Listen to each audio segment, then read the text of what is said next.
date. Now, the Professor for Cyber Technology with the Ulster University at McGee, Kevin Curran, joins us for our Tuesday Technology slot. Kevin, good to see you. Good afternoon, Mark. Right, Meta. I'm falling out of love with these boys pretty damn quickly, Kevin.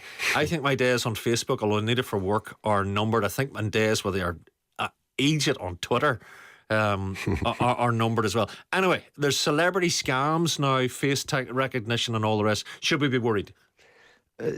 Yes, because especially elderly people and people who are not that tech savvy, hundreds, thousands have been scammed. One of the most common ones in the UK is Martin Lewis, the money saving expert, of course, and he's a trusted figure, and he's excellent. I mean, he does the detail. He does, and he saves a lot of people who follow him, and a lot of money. But of course, the scammers are quick to pick up, not just here but around the world. They do this with local or international figures in all countries as well, where they use them to try to push a scam, such as buy a fake product or buy because something. Martin Lewis says so, but it's not him at all. Exactly, and also then with the rise of these video auto generated videos again, which can clone anyone really and have them say things again, that has been a real pain. But Martin Lewis, but now Meta have come along saying we're going to use facial recognition tools. We're going to scan the ads, and then we're going to match it against the person's public profile and their images on Facebook, Instagram, whatever else. And of course, if we spot that this person is being cloned or whatever else, that we'll automatically generate. But they'll get so good that it'll become indistinguishable. I mean, they're pretty damn good as things stand. It's a cat and mouse game all the time with cybersecurity as such. Yeah. So anyway, they're under pressure to deliver there. Right, Kevin, what about there was another one that really caught my eye. Netflix. What is the crack with Netflix? There was a whole thing about passwords, you taking my password, me taking your password, or whatever. So it kind of didn't work, and they're going, right, more cash, please. Exactly that. Of course, we could share passwords even though it's not in their terms of reference, but everyone was doing that. But they started to crack down on that because they could tell, if you'd logged on here in Ireland and then an hour later you've logged on in Brazil, that possibly probably not you. Exactly. But that they've added 45 million new members last year again, but things have slowed down, so that they're trying to raise probably revenues by 15%.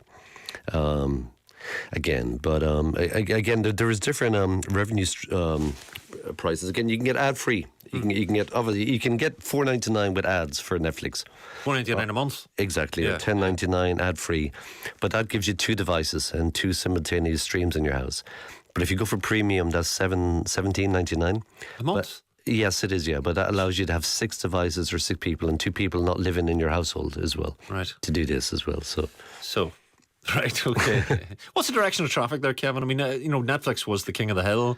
A sense that it's so broad now. There's so many of those platforms. I mean, there's only so much margarine to put on the toast. You know what I mean? Yeah, it took a big dent from Disney Plus, but that has gone back the way. Netflix is still more or less the king. I mean, of course, most people have Amazon Prime because of the benefits coming with it. If you're shopping on Amazon at all, to be a Prime member gives you all the next day delivery and other benefits. And again, Amazon Prime Video was thrown in free, so therefore that's why most people have Amazon Prime. But do you feel a prisoner to these people? The older I get, the more I'm going, I don't want this. I don't think I want this in my life. I subscribe. What I do, I go periods. Like for instance, Apple TV, I would subscribe to it every few months, and then I would binge on it, and then I find there's nothing new coming. It's very, very slow. So I go off it for a few months, and then I go back and I can see the new shows that I caught up in the meantime. I generally don't do that with Netflix because I share it with family.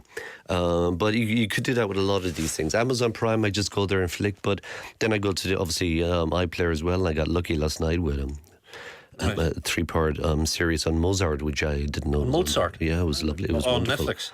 No, that was on BBC iPlayer last night. Okay. So I go between them all, and also again, Right, streaming telly then, and snooping. So what? So if I'm watching my telly, which I spent good money on, are they watching me? It's more. It's not so much your TV. It's more the streaming services that you're using again. That the connected TVs as well. That if you're using apps like, is there a camera on my telly? A lot of smart TVs have a camera. I don't know that.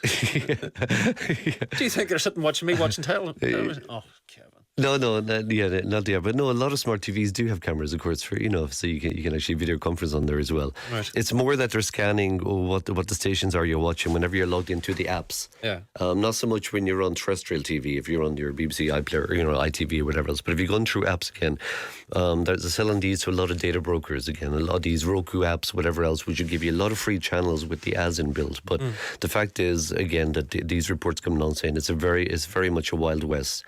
That a lot of people are, being tracked in ways that it's not very transparent about. Again, the ads are also being inserted in real time, depending on what you're watching and maybe where you flick through as well. Which maybe is not to worry, because that's what generally the internet tries to do, actually, is try to tailor ads towards you. But TVs are increasingly doing that now, actually tailoring ads in real time. I think terrestrial's going to be okay. It's got Colombo for a start, and you need live telly. You're always going to need live telly on terrestrial. I think so, because Netflix, as you say, it looks wild boring to me, Kevin. It's like, when's the new thing? But there's going to be new stuff tonight in Channel 4 and ITV and BBC. I don't know. It can be, I like the light TV. I always have it on in the background in my house. It's great company. Kevin, thank you for that. Professor Kevin Curran, Ulster University at McGee. Ardlough Care Home are in touch. The folks are having a craft fair in the YMCA Drumahoe on the 2nd of November from 10 till 1. Everybody welcome. Proceeds towards the day care home residents. If you'd like to be a part of that, the cost is a £5 if you want to exhibit. Just phone them on 713 42899. I'll give you that number again. Ardlough Care Home, 7134 2899. Right, folks, my time is done. Tomorrow is chefing day on this programme. All being well, we'll be joined by the acclaimed chef, Chef Brian McDermott. But listen, I better get out of here. It's time for Hugo.